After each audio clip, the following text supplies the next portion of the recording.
first, we're going to talk to Ron Johnson. It's been one of those mornings. Mr. Chairman, thank you so much. First, I want to talk about what happened in Portland. We saw someone get killed overnight amid clashes there, and the president has been tweeting and retweeting before dawn this morning. He called for the mayor of Portland to resign and be arrested. He painted protesters as thugs and cities in chaos. You are the chairman, as I mentioned, of the Senate Homeland Security Committee. Are you comfortable with the president appearing to inflame tensions instead of what we normally see from presidents, which is trying to calm them down?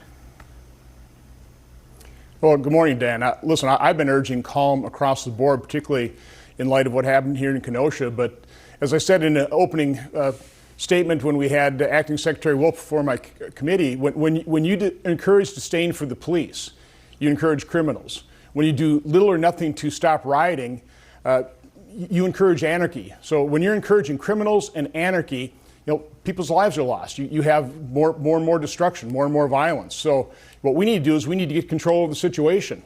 And until we do, we're going to have more violence, and we're going to have, unfortunately, potentially more loss of life. So we need to get control of the situation. We need to encourage calm. And here's something else we need to do. We need to figure out what we do all agree on, and we share the same goal. We all want a safe, prosperous, and secure America in states and communities. Let's concentrate on those areas of agreements. That's how we achieve the unity everybody says they want. So you're saying that everybody should be calm, which sounds logical, but look at what we are seeing this morning. Just one of the things that we're seeing on the president's Twitter feed this morning, he really appears to be agitating and actively encouraging his supporters to go into Portland, which is resulting in some of this violence.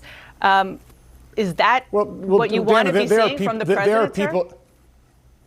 There are people agitating all over the place, and what we need to do is get control of the situation. Kenosha can be a model. What happened in Kenosha is Congressman Stile got into the city really quick, found out that law enforcement were looking for help. He called up the president. The president responded immediately and said, "What can I do to help?" And he offered to bring in some out-of-state National Guardsmen. So given everything that you are saying... Unfortunately, our governor turned it down one night.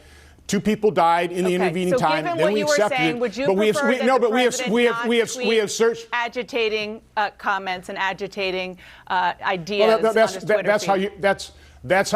That's how you're typifying it. What we need to do is we need to encourage no other way to see it. It's an very end to different the from what you violence said and the at the rioting. beginning of the way you, Dan, let me finish. The way you stop the violence, the way you stop the rioting, is you surge manpower and resources, citizen soldiers, National Guard, and you overwhelm the numbers of rioters so that they can't riot, so that you can protect people's First Amendment constitutional right to peacefully protest, and they don't turn to riots. But I also have to point out, at some point in time, peaceful protests that don't even result in rioting at some point in time become a siege. I was in Kenosha yesterday. The downtown is boarded up. Those businesses are shuttered. They can't operate.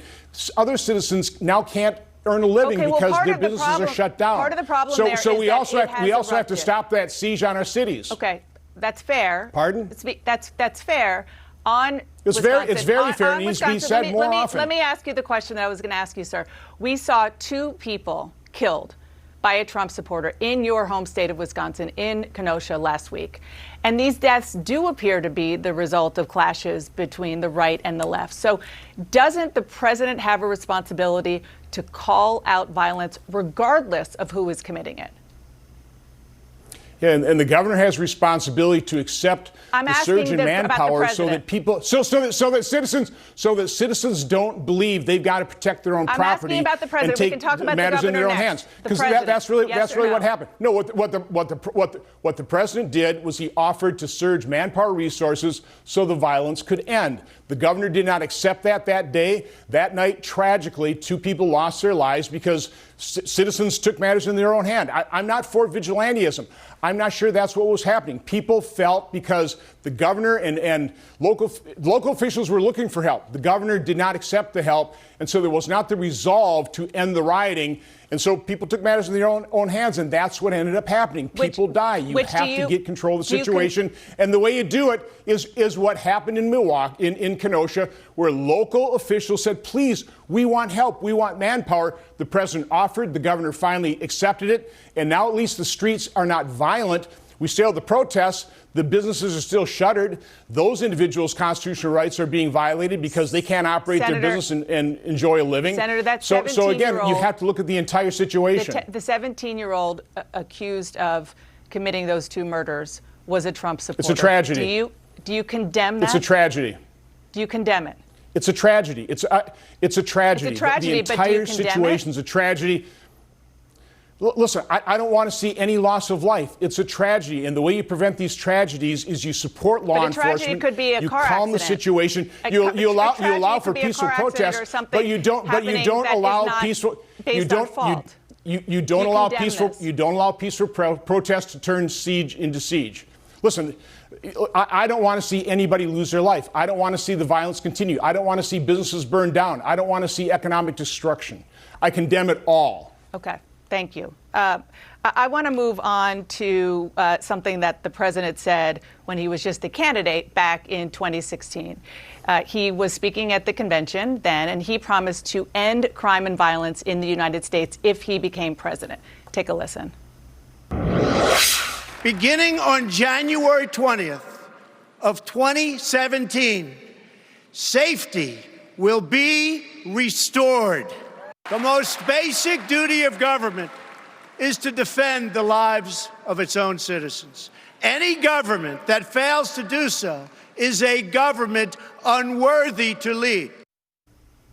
So what we are talking about right now is happening under President Trump's watch, the violence in American cities, not to mention 180,000 dead from coronavirus.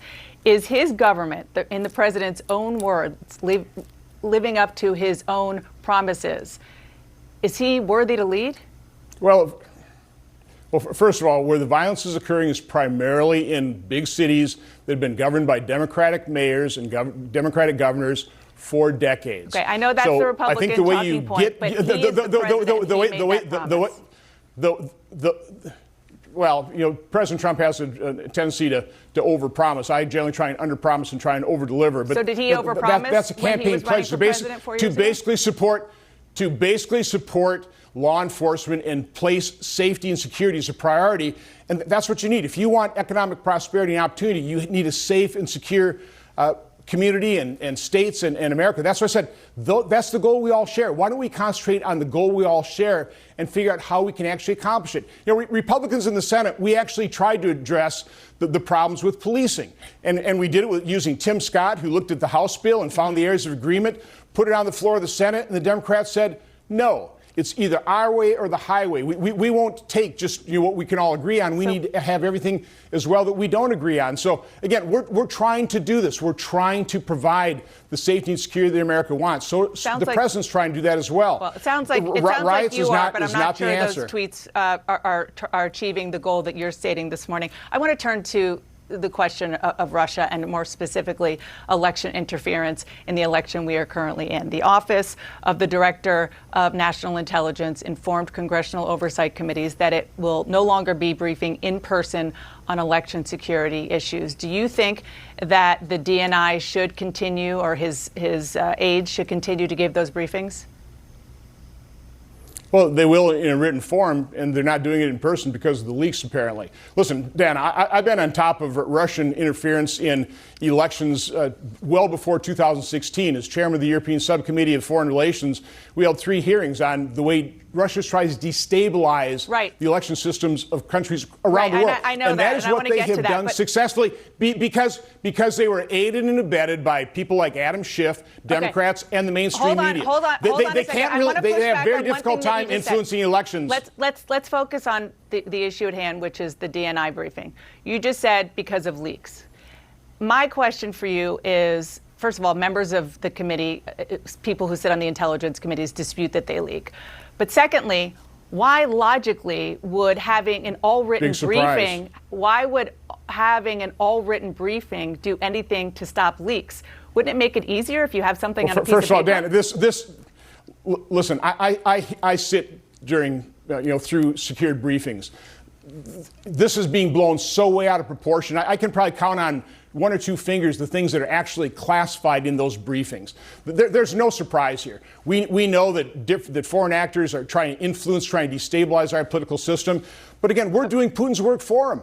What Adam Schiff did with this false narrative, what the news media did in terms of false Russian collusion with the Trump campaign narrative, a criminal investigation, a special counsel, that is what has destabilized our politics. It's how the media and how Democrats have taken that and basically done Vladimir Putin's work for them. This is about the Constitution and the oversight responsibility that people like you in Congress have. Shouldn't you have the opportunity to question people who are working on securing the elections, which are happening now?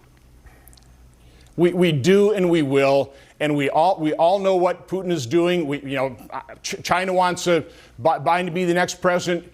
We understand that, but it's very difficult to change votes. It's very difficult to actually affect the poll numbers. What you can do is destabilize our politics, and that is exactly what Russia has succeeded in doing because of what Adam Schiff, Democrats, and the news media have done as a result. Do you believe and do you agree with the notion that Russia, as we speak, is trying to destabilize this election? Yeah, they always have. They always will. Yeah, yes. Again, I held hearings on this a couple years before the 2016. I'm not surprised at all by it. Yes, we have to take it very seriously, but we can't play into Putin's hands. We can't blow it out of proportion to destabilize our own political system, which is what's happened over the last 3 years. We've done it to ourselves. Okay, I want to ask you about something that you're involved in right now, and that is you are investigating whether or not Ukraine was involved in 2016. I want to read to you something from the Senate Intelligence Committee's report suggesting that speculation about Ukraine interference is Russian misinformation. Here's what this says. The committee observed numerous Russian government actors from late 2016 until at least January 2020 consistently spreading overlapping false narratives which sought to discredit investigations into Russian interference. The committee identified no reliable evidence that the Ukrainian government interfered in the 2016 U.S. election. This is the Republican-led committee in the Senate saying this, and you're still investigating these claims. So my question is, why are you spending your time doing this when the theory that Ukraine was involved has been debunked? First of all, that's your certification that's been debunked. My investigations in the corruption of Obama. They worked for 2 years on this investigation, and these are your Senate Republican colleagues. Are you going to let me answer? Yes, I just want to say this is not my opinion. This is something that came out of the Senate. So my investigation of the corruption of the Obama campaign or administration goes back to March of 2015. Our investigation is quite wide-ranging. Our investigation is primarily using U.S. government documents and sources from the State Department, Department of Justice, the National Archives, and a Democrat lobbying firm. The only Russian disinformation that I'm aware of that have been involved into our politics is, first of all, in the Steele dossier, and now Democrats inserting into our records based on a false narrative, a false intelligence product that they created and leaked to the media and didn't even tell Chuck Grassley and I about it. So it's the Democrats that are, again, they are being Putin's puppet, not me. Not Chuck Grassley. Okay, we're actually going to have to leave it there. Thank you for your time this morning, Senate Homeland Security Chairman Ron Johnson. Have a good morning. Appreciate it. Thank you. And I want